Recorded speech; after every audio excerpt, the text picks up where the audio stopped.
some misconception about dating and courting. Yesterday we defined what dating is.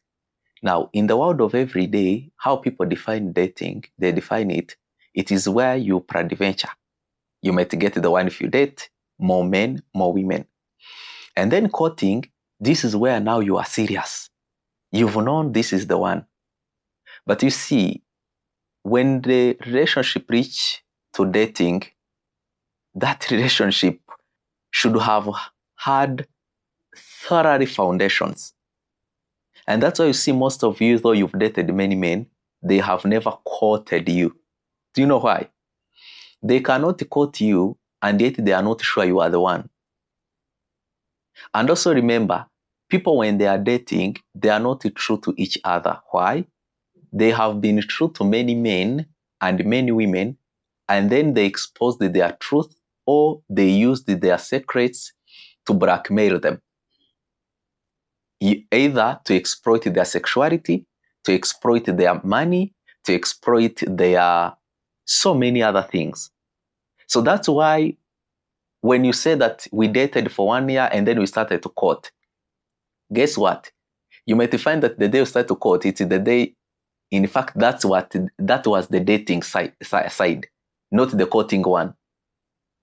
Because courting simply, this is where people now start to introduce themselves to other people. Say, we are a couple and we are planning to wed, or we are planning to go and live together. But when you talk about dating, this is why you are gathering data and say, now the day will be courting. I know what you like and what you don't like. So now let's bring it home. What are the consequences of dating many men, or of having situationships, or of sleeping around? Today I want to define, what are these things? Why are we hearing people having sex every day? We are hearing people are going to dates every day, but we are not seeing marriages come out. We find a man have 3-4 counts. Now, please, when I say this, I'm not judging a man or a woman who have slept with, even if it is 1,000 women. Please don't get me wrong. If you repented and received Christ and you are working toward healing, am I saying that it was okay for you to do it? No. But I'm using this reference not to judge, but to give a bed of the content that we are sharing. Remember, we are saying authentic communication during the time of dating. Most of them, when you go on our dates with those people we say we want to marry, guess what? We hide so much about ourselves. Why? Because you met brother Eric, brother James, and then sister Njoki, and then sister, you have met so many people and you've dated them, whether you are a man or a female. And then guess what? In the long run, they have not, because it is so sad when we give out our information to people, because some of these people we shared our information with, they were even sensitive. They did not know what to use this information. Some of these things we shared, they were wounds, they were scars, and they just left us there. Or they were scared, I cannot marry a woman who have slept with 100 men. Hey, I'm not crazy.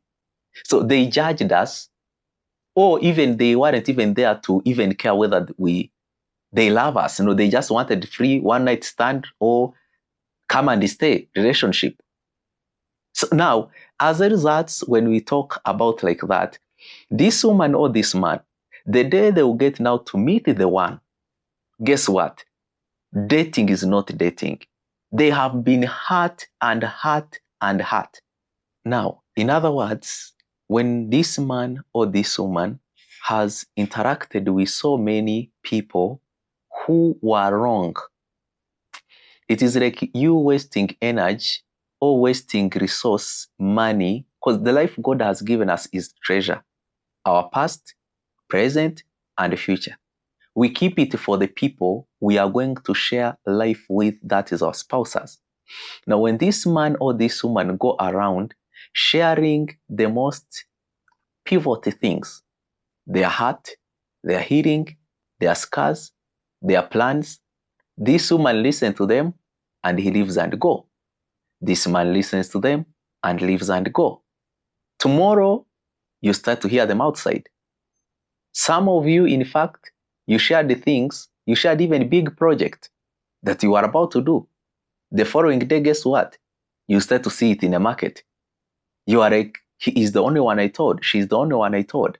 You've heard these stories in the church. Because when you talk about these things, people think they're in the secular. No. When we talk about dating, we are talking about dating in a church. Yes, some of you came even from the secular world after you have went out on date to what you call date. And then even when you came in the church, you continue to do the same. And that's why it is very important. As a young lady, as a young man, or as an unmarried person, I know it is rarely we can find a man who has never dated and never had a situationship and never had sex. Some of them you just met at night and then you had a one stand. Some of them you just felt horny and you raped a woman or a woman raped you. Some of these things you need them to experiment. So in other words, we need to understand when I'm sharing my life with someone, when I'm giving my past with someone, when I'm talking about that I used to be a masturbator, I used to be a pornography, I used to be a gambler, when I'm sharing these things, if this person doesn't have the caliber, if he's not the one, am I sure I'm safe? And now, what I would like us to underline in that point from today going forward, just because you are the one, does it mean that it automatically gives you the emotional intelligence, the intellectual intelligence, the spiritual intelligence that you ought to have in order to be able to facilitate the past or the future or the present of your spouse? The answer is no. Believe you me, part of many people are divorcing today. It's not that they wanted to make it to be with each other. No. They will tell you, in fact, I tried even to ignore this man or this woman, but God kept telling me, please, this is the one. They will give you their story and even you tajua, and you know this is God putting these people together. But the reason why they part, it has nothing to do that they weren't made it to be. Some, yes, it is true. But you find that certain percentage, just I came with entitlement, God has told me she's the one. And then I expect that if she tells me the truth of who she is, that I won't be shaken. No. And also some of you expected, if your spouse shares you there, or you came with some misconception, God cannot give me a woman who has dated other men, a woman who has been outside, a man who has been a cheater, a man who has ever been a raper. Let me tell you, you can't define your spouse based on their past. But you need their past in order to know where they are coming from and where they are at and where they are going. Believe you me, this is very important. You never define your spouse based on their past, please. It is true, you might see some patterns. You might see some things that dresses from their past. But still, either way, tell them, please, I have been observing, and based on what you had told me you went through, I'm still seeing this is affecting you. And by the way, that's the most important of sharing your past. It's so that when it starts to arise again, your spouse who is obvious or who can be able to tell, though to you it is oblivious, for him who will be able to make it obvious to you. And then now immediately you know how to help one another to navigate that life. But the problem you see, when our spouses, maybe sometimes it is true, we come strong and we come with a judgmental tone. And what I always advise people, when your spouse tells you you are being judgmental about my past, please stop saying no. Kindly. It is true they might be wrong, but in that moment they are feeling that. So if you start to argue with them, guess what? You're going to argue with a feeling, not with a mind that is in understanding. So what you do in that moment, you always ask, kindly, I apologize, that's how you have felt. Forgive me, or sorry. You pass the empathy to them. But you automatically ask, now, which is the best way that I can ask this that will not be hurtful to you? That statement, if you use it, I'm not saying that to every woman, to every man it will work, but that is the general I can advise you until I know your personal case. If you tell them, please, let me know how I can do it the right way that won't sound judgmental. But also you who had indeed been hurt because he has come into or she's saying things that seem to be judgmental. You ought also you to breathe in and out so that you are able to answer the question that he has or she had asked you. That is, how can I say it in a better way? So you should have the vocabularies. But I'm not saying that it is a must you have them. If you don't have them, you can begin and say, I don't know, but I just know how you are asking me. It is not right. Maybe let's look in a dictionary. Maybe let's wait until tomorrow and find a vocabulary. Or it is okay that now I know you did not mean to hurt me. Let's proceed.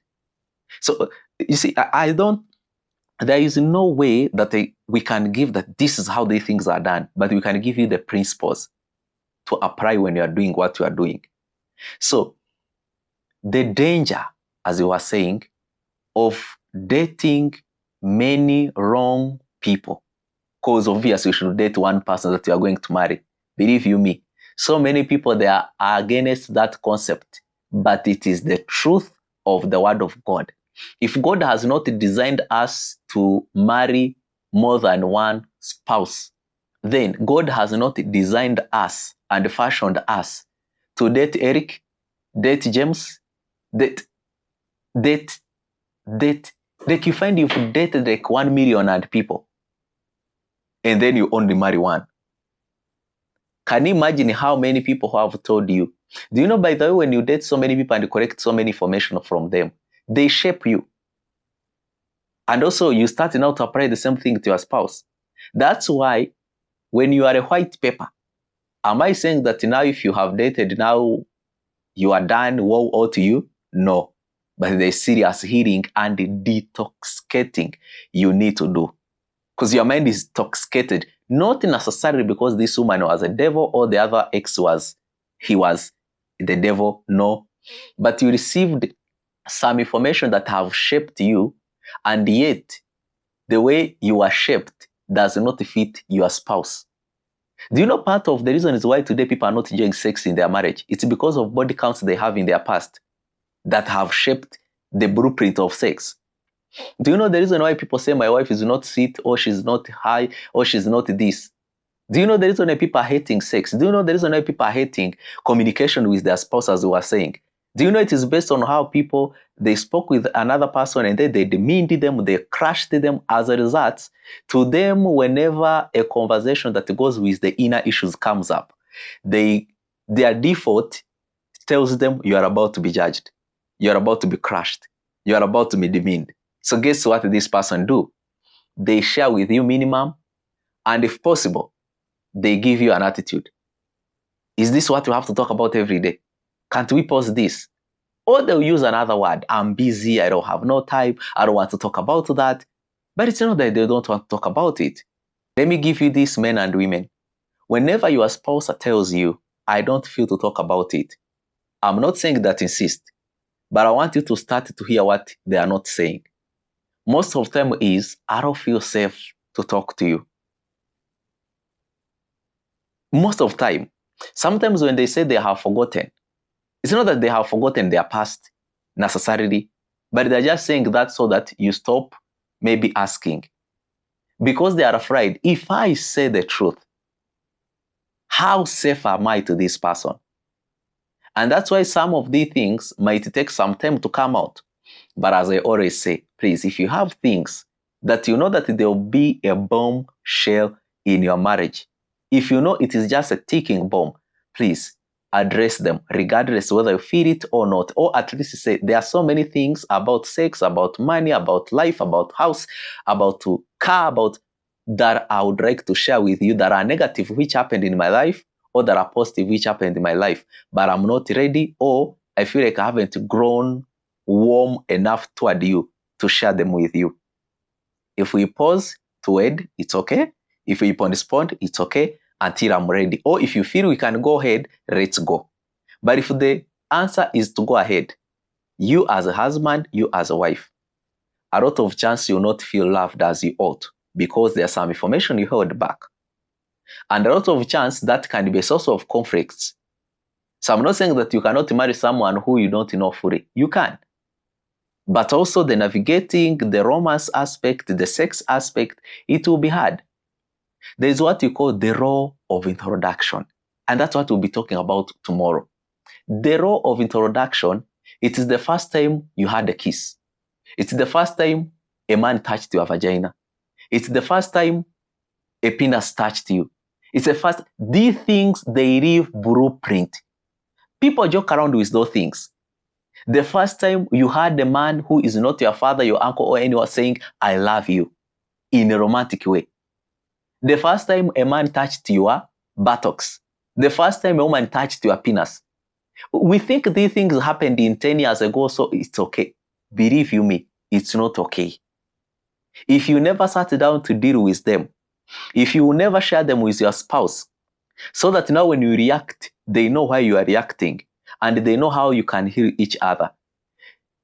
This year you might be doing good, tomorrow might be doing good, but one day something, because this is a ticking bomb, and the devil likes to use our past so much.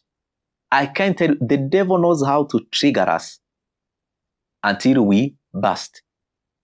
When we burst to our spouse, our marriage gets distracted, our children get distracted. We don't have to divorce. The devil, what he wants, it is you to live a happy life and a fulfilling marriage. When he gets that, he knows you can never be effective in any area of your life. Ask people who are happily married, they will tell you. And ask people who are happily married, they will tell you. It's also that just we don't tell people the truth.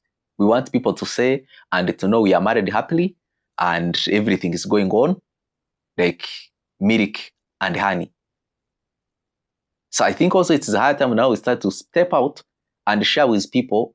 In our first 12 years of marriage, we used to fight and this, but now when we got the true knowledge, now today, we are working out things well. We are still talking about effective communication when you are dating for marriage.